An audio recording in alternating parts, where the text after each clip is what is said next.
பரிசுத்த நாமத்துக்கு ஸ்தோத்திரம். எனது மகள் ஒரு வருஷமாக அலர்ஜியில் ரொம்ப கஷ்டப்பட்டா. மூஞ்சில் ரொம்ப எரியுதும்பா. ஆனால் நாங்கள் 2-3 ஸ்கின் டாக்டர்கிட்ட போனோம். ஆனால் அவளுக்கு சரியாகலை. இங்கே நாங்கள் ப்ரேயர் பண்ண ஐயாக்கிட்ட அவளுக்கு அதோட சரியாயிட்டு. எனக்கு போன மாதத்துக்கு முந்தின மாதம் ஐயாக்கிட்ட ப்ரேயர் பண்ண வந்திருந்தோம்.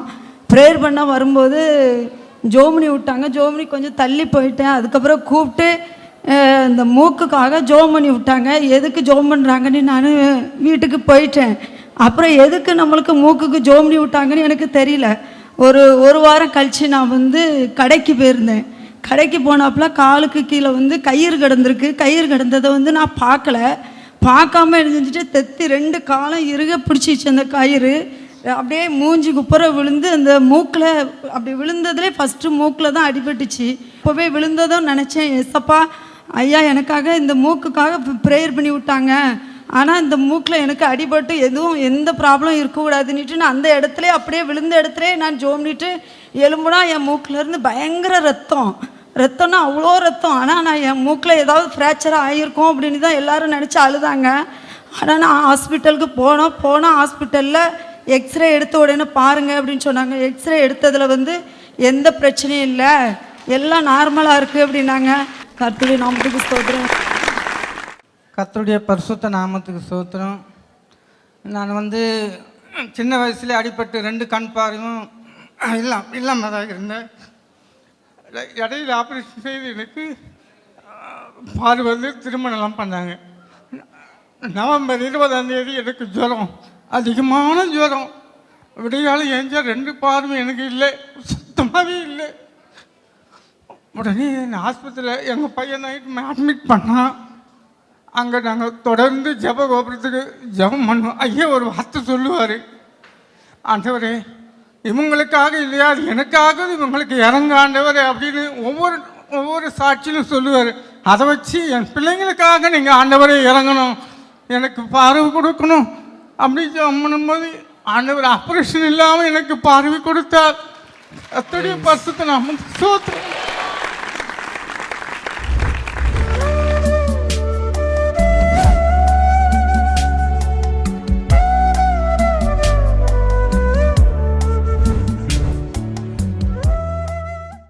கிறிஸ்துவுக்குள் மிகவும் பிரியமான எனதருமை சகோதர சகோதரிகளே, நம்மை சிருஷ்டித்தவரும் நம்மை உண்டாக்கினவரும் நம்மை ஒருபோதும் மறந்து போகாதவருமாகிய இயேசு கிறிஸ்துவின் முனையற்ற நாமத்தினாலே உங்கள் எல்லாரையும் வாழ்த்தி ஆசீர்வதிக்கிறேன். அல்லேலூயா.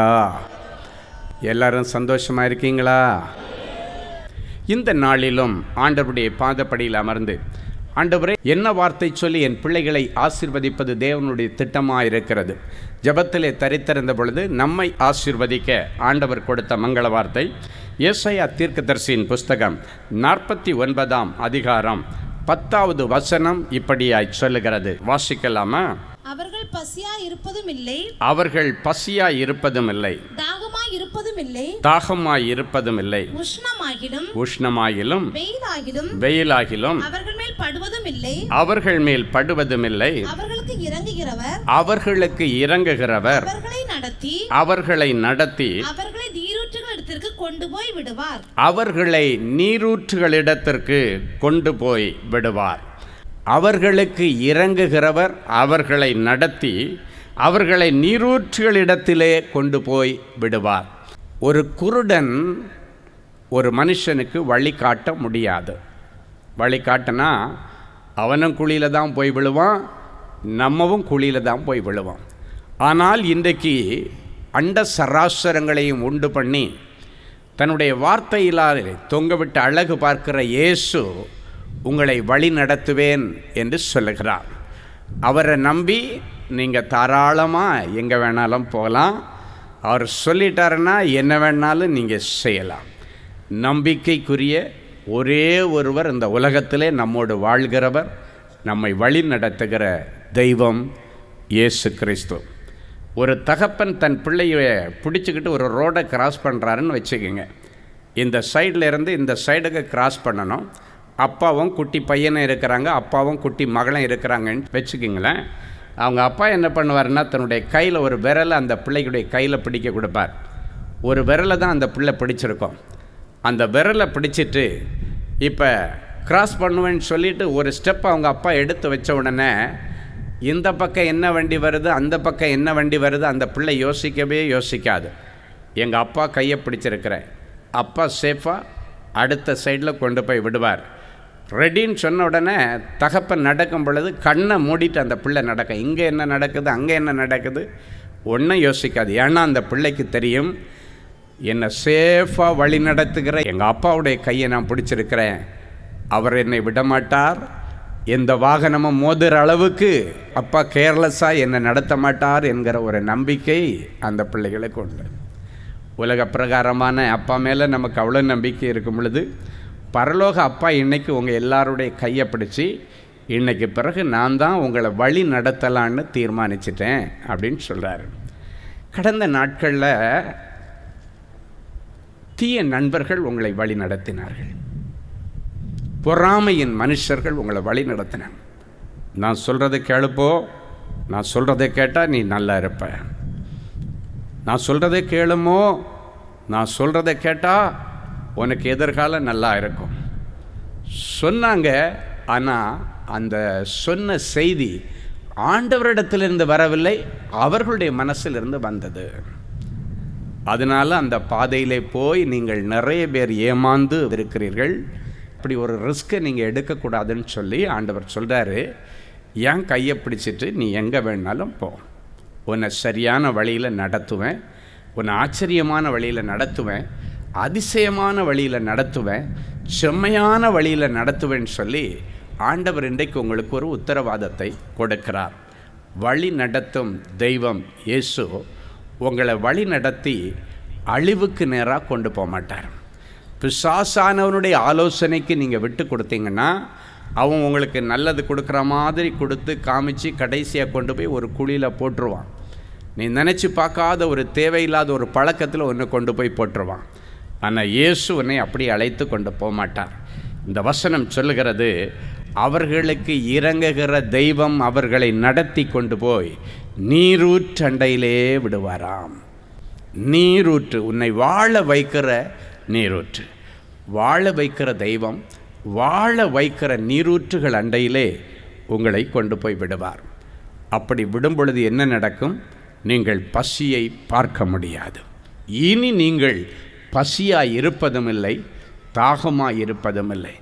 நிறைய பேர் என்ன நினைக்கிறீங்க, எங்கள் பக்கத்து வீட்டு அண்ணாச்சிக்கு நிறைய செல்வங்கள் இருக்குது, அவருக்கு பெரிய கார் இருக்குது, பங்களா இருக்குது, தோட்டம் இருக்குது, இருந்து அவரை மாதிரி இருக்கணும் அப்படின்னு நினச்சிட்டு நீங்கள் அவங்கள பார்த்துட்டு இங்கே உட்காந்துட்டு ஏப்பமிட்டு இருக்கிறீங்க. அவங்கள பார்த்து இக்கரைக்கு அக்கறை பச்சைன்ற மாதிரி நீங்கள் பேசிகிட்டு இருக்கிறீங்க.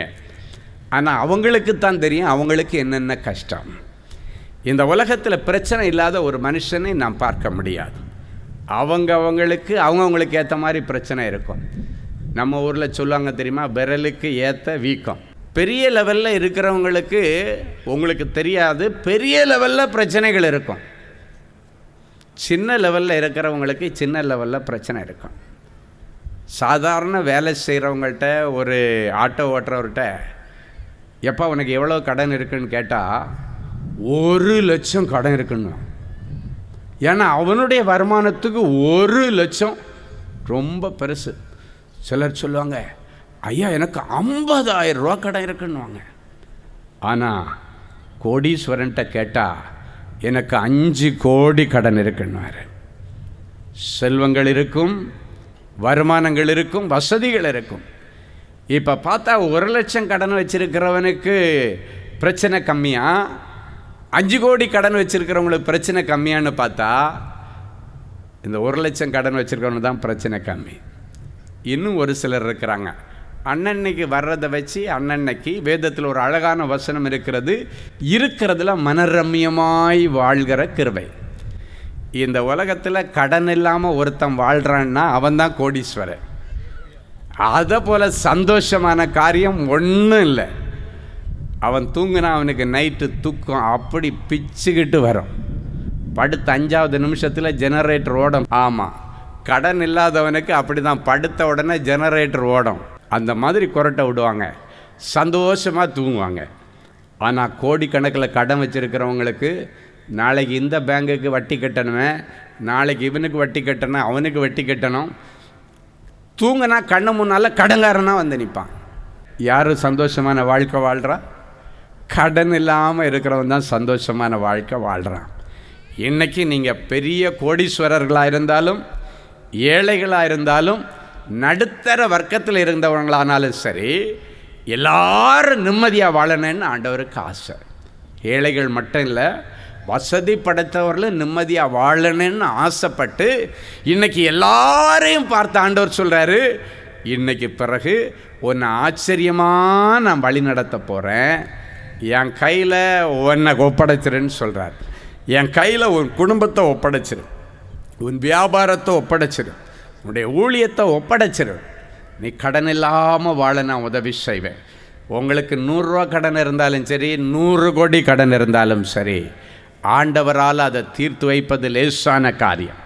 அதை அடைப்பதற்காக இன்றைக்கு ஆண்டவர் உன்னை நீரூற்றுகளுக்கு பக்கத்தில் கொண்டு போய் விடுகிறாராம். உங்களை நடத்தி கொண்டு போய் நீரூற்றண்டையிலே விடுவாராம். அப்படின்னா நல்ல வருமானம் உள்ள ஒரு இடத்துல, நல்ல அறுவடை உள்ள இடத்துல, நல்ல வேலையில், நல்ல வியாபாரத்தில் உன்னை கொண்டு போய் விடுகிறாராம். கடந்த நாட்களிலே நீ நஷ்டத்தை நோக்கி ஓடிக்கொண்டிருந்தாய், உன்னை அங்கே இன்னைக்கு ஸ்டாப் பண்ணுறாரு. நஷ்டத்தை நோக்கி ஓடின உன்னை ஸ்டாப் பண்ணி, எபவுட் டைம் இப்படி வா, நான் காட்டுறேன், நான் காட்டுற வழியில் நீ போ, நீ லாபத்தை அறுவடை செய்வாய். அன்றைக்கு இரவெல்லாம் பிரயாசப்பட்டான் பேதுரு, ஒரு மீன் கூட கிடைக்கல, வெறும் வலையை அலசி கொண்டிருந்தான். அடுத்த நாள் காலையில் ஆண்டவர் பரிதாபத்தோடு அவனை பார்க்க வருகிறார். அந்த கடற்கரையில் வந்து வெறும் வலையை அலசிட்டு இருந்தவன்கிட்ட ஆண்டவர் சொல்கிறார், நான் சொல்கிற இடத்துல கொண்டு போய் போடுனார். ஆண்டவர் சொல்கிற இடத்துல வலையை போட்டான். 2 போட்டு நிரம்பத்தக்கதான மீன்களை அவன் பிடித்தான். இன்னைக்கு பிறகு ஆண்டவர் வழி நடத்திட்டு போய் உன்னை ஒரு நீரூற்றண்டையில் கொண்டு போய் விடுகிறாரு பாருங்க. அந்த நீரூற்றண்டையில் நீ போய் நின்னா உன் தேவைகள் சந்திக்கப்படும். உன்னுடைய குடும்பத்தில் இருக்கிற வறுமை மாறும். இனி நீ பசியாக இருப்பதும் இல்லை, தாகமாக இருப்பதும் இல்லை, உஷ்ணமாயிலும் வெயிலாகிலும் உன்மேல் படுவதும் இல்லை. உனக்கு இறங்குகிற கர்த்தர் எந்த நீரூற்றண்டையில் கொண்டு போய் விட்டிருக்கிறாரோ அதிலிருந்து திரளான தண்ணீரை ஆசீர்வாதமாக உனக்கு கொடுத்து உடைய தேவைகளை எல்லாம் சந்தித்து கடன்களை எல்லாம் அடைச்சி மிச்சம் எடுக்க கர்த்தர் உனக்கு உதவி செய்வார். ஹல்லேலூயா. இன்றைக்கு தேவனுடைய பிள்ளைகளே, இந்த பசி என்று சொல்லக்கூடியது எதுக்கு அடையாளம்னா தேவையோடு இருக்கிறவர்களுக்கு அடையாளம். பசி எடுக்கிறவர்கள் மட்டுமல்ல, தேவையோடு இருக்கிறவர்களை தான் பசியோடு இருக்கிறவர்கள் என்று சொல்லுவார்கள். ஸோ என்ன தேவையோடு கூட நீ வந்திருக்கிறாய், இனி நீ பசியாக இருப்பதுமில்லை என்று சொல்லுகிற ஆண்டவர் உன்னுடைய தேவைகளை எல்லாம் சந்திப்பார். இன்னைக்கு பிறகு நீங்கள் மிச்சம் எடுக்க போகிறீங்க. நேற்றைக்கு வரைக்கும் உன்னை பார்த்து சொல்லியிருப்பாங்க, நீ பிச்சை எடுக்கிறத என் கண்ணால் நான் பார்க்க போகிறேன்னு சொல்லியிருப்பாங்க. இந்த ஜென்மத்தில் அவங்க பார்க்கவே முடியாது. ஏன்னா ஆண்டவர் உங்களை பிச்சை எடுக்க வைக்கிறவர் அல்ல, மிச்சம் எடுக்க வைக்கிற ஆண்டவர். ஹல்லேலூயா. பிச்சை எடுக்கிற நிலைமைக்கு இன்னைக்கு முடிவு கட்டுவேன் என்று சொல்லுகிறார். நடுத்தருவில் நின்று பிச்சை எடுக்கிறான் பர்த்திமேயு என்கிற ஒரு குருடன். அவன் பிச்சைக்காரன் என்பதை வெளியே தெரிவிப்பதற்காக பிச்சை எடுக்கிறவர்களுக்கென்றே உள்ள ஒரு அங்கியை போட்டுட்டு நிற்கிறான். பிறவியிலிருந்து குருடனாக இருக்கிற அவனுக்கு எல்லார மாதிரி இந்த உலகத்தை பார்க்கணுன்னு ஆசை இருந்திருக்கும். சார் டெய்லி அடுத்தவங்ககிட்ட நின்று ரோட்டில் நின்று வெயிலில் நின்று பிச்சை எடுக்கிறேன்னு இந்த முச்சந்தியில் நின்றுன்னு நிறைய நாள் அதை குறித்து அவன் மனதில் வேதனைப்பட்டிருப்பான். அப்பொழுது இயேசுவை குறித்து அவன் கேள்விப்பட்டான். என்ன கேள்விப்பட்டான்?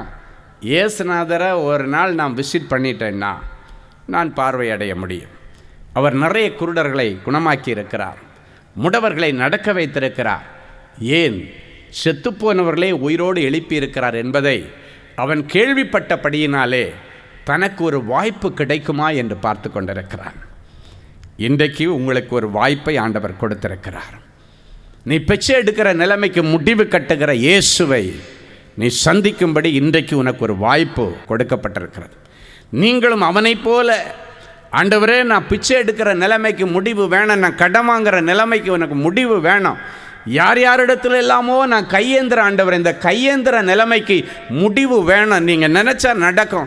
எவ்வளவு சாட்சிகளை நான் டிவியில் பார்க்குறேன், அக்கம் பக்கத்தில் இருக்கிற நண்பர்கள் மூலமாக பார்க்குறேன். எனக்கு ஒரு காரியம் நடக்க வேண்டும் என்று இயேசுவை குறித்து கேள்விப்பட்டு நீங்கள் வந்திருக்கிறீர்கள். அவன் இயேசுவை குறித்து அதைத்தான் கேள்விப்பட்டிருந்தான். அப்பொழுது அவனுக்கு ஒரு வாய்ப்பு கொடுக்கப்படுகிறது. இயேசு அவன் நின்று பிச்சை எடுத்து கொண்டிருக்கிற அந்த எரிகோ வழியாக வருகிறார் என்பதை கேள்விப்பட்ட உடனடியாக அவர் முயற்சி எடுக்கிறான். என்ன முயற்சி எடுக்கிறான்? அவனால் இயேசுவை பார்க்க முடியலை.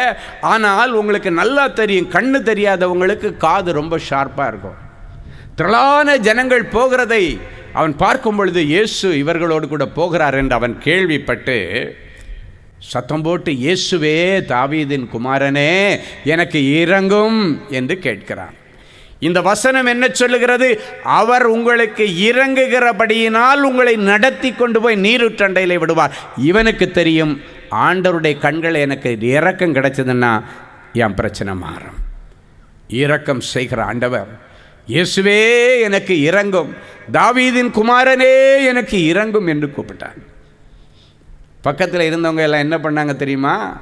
ஏய், கம்முனர், ஜீசஸை தொந்தரவு பண்ணாத, அவனை அதட்டினார்கள். நல்லவங்கன்னா என்ன செய்யணும் தெரியுமா?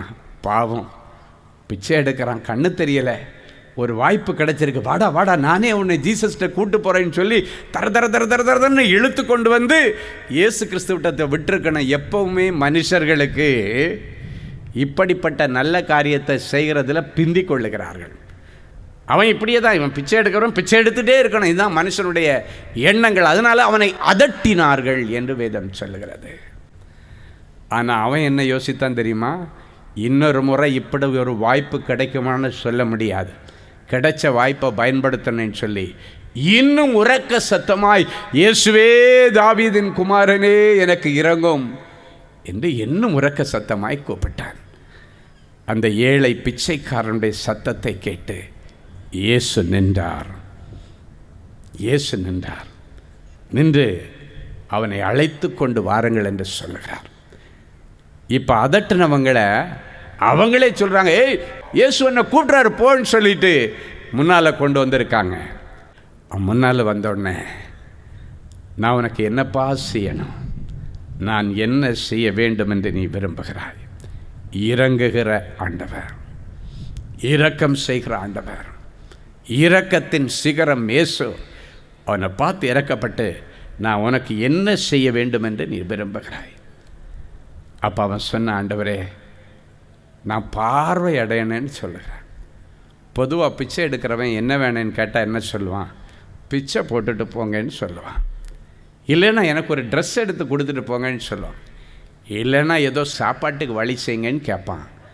ஆனால் இயேசுவிடத்திலே அவன் வரும்பொழுது ஒரேடியாக லைஃப் செட்டில்மெண்ட்டை கேட்டுறேன்னு முடிவு பண்ணான். இயேசுவிடத்தில் பிச்சை கேட்கக்கூடாது, இயேசுவிடத்தில் கேட்குறதான் கேட்குறோம், லைஃப் செட்டில் ஆகிற மாதிரி கேட்கணும் என்று அவன் விரும்பி சொல்லுகிறான். ஆண்டவரே, நான் பார்வை அடையணும் அப்படின்னா என்ன தெரியுமா? என் கண்களை மட்டும் திறந்து விட்டுருங்கப்பா, நான் ஏதோ வேலை செய்து பிழைச்சிக்குவேன். இந்த வெயிலில் நின்று என்னால் டெய்லி மணிக்கூர் கணக்காக பிச்சை எடுக்க முடியலை. எனக்கு ஏதாவது செய்யணும்னு நினச்சிங்கன்னா நான் பார்வை அடைய வேண்டும், என் கண்களை மட்டும் திறந்து விட்டுருங்க ஆண்டவரே என்று கடிரோடு ஆண்டவரிடத்திலே சொல்லுகிறான்.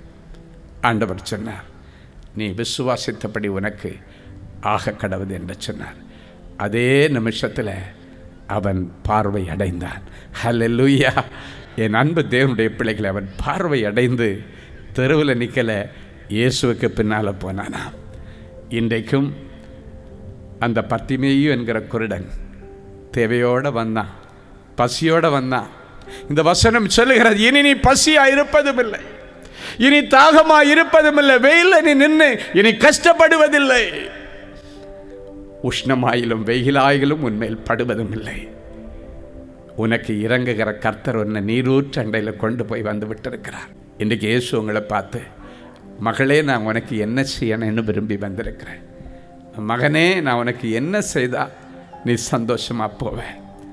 அன்றைக்கு பர்த்திமையுடைய லைஃபையே புது லைஃபாக மாற்றி கொடுத்த ஆண்டவர், இந்த வழி நடத்துகிற நட்சத்திரமாம் என் இயேசு கிறிஸ்து இன்றைக்கு பிறகு நிறைய பேருக்கு ஒரு புதிய வழியை திறந்து விடுகிறதை என் ஆவியிலே பார்க்கிறேன். ஒரு புதிய நீரூற்றண்டையில் ஆண்டவர் கொண்டு விடுகிறார். உடைய பழைய வாழ்க்கை எல்லாத்தையும் ஆண்டவர் முடிவுக்கு கொண்டு வருகிறார். அவமான வாழ்க்கை, நிந்தையின் வாழ்க்கை எல்லாத்தையும் முடிவுக்கு கொண்டு வந்து இயேசுவுக்கு பின் செல்லுகிற ஒரு புதிய வாழ்க்கையை இன்றைக்கு ஆண்டவர் உங்களுக்கு கொடுக்க போகிறார். உங்கள் லைஃப் செட்டில் ஆகிற மாதிரி ஒரு காரியத்தை செய்ய போகிறார். ஒருவேளை நீங்களும் பிள்ளைக்கு கல்யாணம் வச்சிருக்கிறேன், அக்கா ஒரு 10 பவுன் நகை கொடு, அடமானம் வச்சு கல்யாணத்தை நடத்திட்டு தர்றேன் அப்படின்னு நீங்கள் கெஞ்சும் பொழுது இருந்தும் கொடுக்காம இருந்திருக்கலாம். உன்னுடைய சொந்த சகோதரன் வீட்டுக்கு போய் உதவி கேட்டு போயிருக்கலாம். உனக்கு தான் இல்லை ஏதோ ஒரு கொத்தனாருக்கோ இல்லைன்னா கூலி வேலை செய்கிறவனுக்கு பிடிச்சி உன் பிள்ளைய கல்யாணம் பண்ணிவை, எதுக்கு உன்னுடைய தகுதிக்கு மீறி ஆசைப்படுற? ஒரு தாய், ஒரு தகப்பன் தன் பிள்ளைய நல்லா இருக்கணும்னு நினைக்கிறதில்ல, அது ஒரு தகுதி இல்லையா?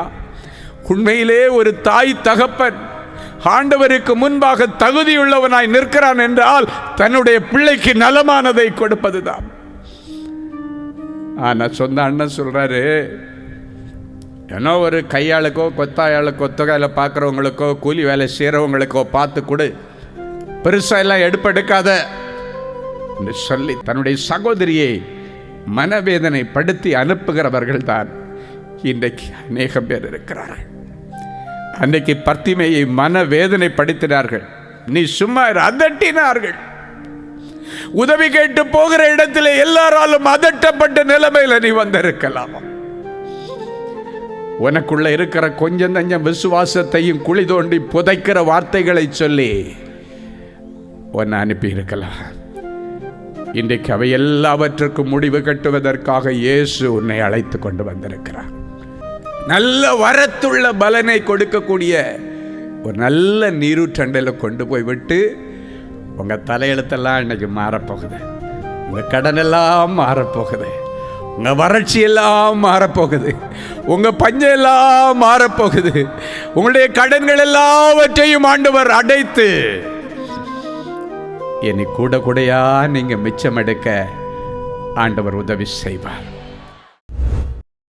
என் அன்பு தேவனுடைய பிள்ளைகளே, நல்ல தேவ செய்தியை கேட்டீர்கள், அருமையான சாட்சிகளையும் பார்த்தீர்கள். எல்லாருடைய இருதயத்தில் ஒரு கேள்வி, எனக்கு என்னைக்கு பிரதர் இப்படி ஒரு அற்புதம் நடக்கும்? ஏன் அது ஆண்டவர் என்னைக்கு செய்யலாம் இல்லை? விசுவாசத்தோடு அப்படியே முழங்கால்களை தாழ்த்துங்கள், கண்களை மூடி நாம் தேவ சமூகத்தை நோக்கி பார்ப்போம். அன்பான ஆண்டவரே, உமக்கு நன்றி. நீர் நல்லவர், பெரியவர், பெரிய காரியங்களை செய்கிறோம். ஒரு சின்ன காரியம் கூட என்னுடைய வாழ்க்கையில் நடக்கலேன்னு அழுது கொண்டிருக்கிற பிள்ளைகளுக்கு பெரிய காரியங்களை செய்ய ஆண்டவர் இன்றைக்கு இந்த நிமிஷத்தில் என் பிள்ளைகளுடைய இருதயமாகிய சிங்காசனத்தில் எழுந்தருளுவீராக.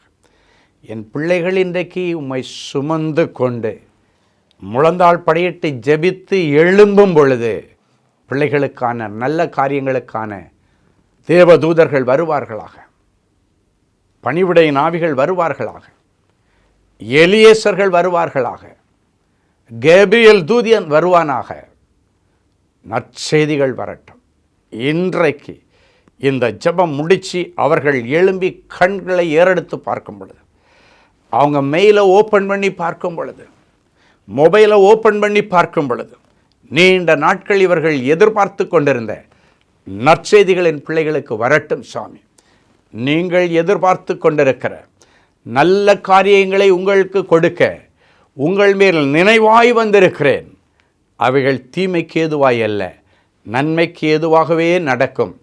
நன்மைக்கு ஏதுவான நற்செய்திகளும் வரும் என்று கர்த்தர் சொல்லி பிள்ளைகளை ஆசீர்வதிக்கிறதற்கு ஸ்தோத்திரம். எனக்கு எப்பொழுது மாறுதல் உண்டாகும் என்று யோபு காத்து கொண்டிருந்தது போல உபத்திரவத்தின் முடிவு நாளுக்காக காத்து கொண்டிருக்கிற என் பிள்ளைகளுக்கு இனியும் கால தாமதம் இல்லாமல் என் பிள்ளைகளுடைய உபத்திரவங்களுக்கு முடிவை கொண்டு வாரும். உபத்திரவத்தின் முடிவு வரும் பொழுது யோபுவுக்கு இரட்டிப்பான நன்மையை கொடுத்த ஆண்டவர் என் பிள்ளைகளுக்கும் இரட்டிப்பான நன்மைகளை கொடுத்து இவர்களை கனம் பண்ணுவீராக.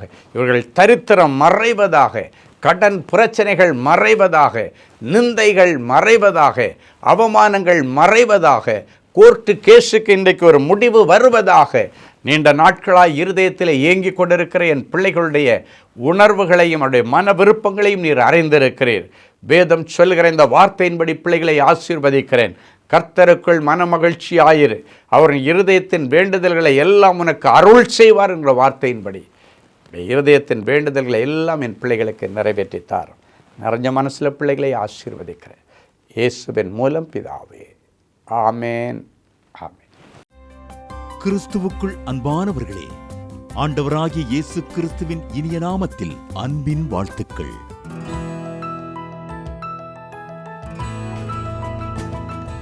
எங்களுடைய மார்வெல் திருமண தகவல் மையத்தை ஆன்லைன் சேவை மூலம் உங்களுக்கு அறிமுகப்படுத்துவதில் நாங்கள் மிகுந்த மகிழ்ச்சி அடைகிறோம்.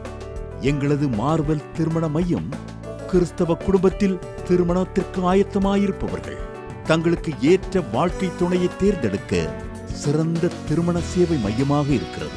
மேலும் மார்வெல் திருமண தகவல் மையத்தில் நீங்கள் பதிவு செய்வதற்கு எங்களது இணையதள முகவரி www.marvelmatrimony.com மற்றும் அலைபேசி எண் 7824855999 என்ற எண்ணிற்கு தொடர்பு கொள்ளலாம். சென்னை, நாகர்கோவில் மற்றும் மும்பை நகரில் உள்ளவர்கள் பதிவு செய்ய விரும்பினால் கீழ்கண்ட விலாசங்களில் உள்ள எங்களது அலுவலகங்களோடு தொடர்பு கொள்ளலாம்.